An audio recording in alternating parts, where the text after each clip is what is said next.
یا ابن زهرا بیا بیا بیا بیا، یا ابن زهرا بیا بیا بیا بیا، یا ابن زهرا بیا بیا بیا بیا.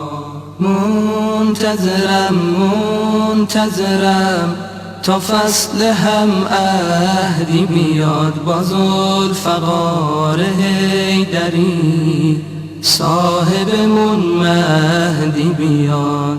ای با وفا ارباب من، مهربونه مهربونا، پشت و پناه بی کسا، پهلوونه پهلوونا، تا که به نامت آقا جون رفیق و آشنا شدم. از همه جا از همه کس بریدم و جدا شدم. یا ابن زهرا بیا بیا بیا بیا، یا ابن زهرا بیا بیا بیا بیا، یا ابن زهرا بیا بیا بیا.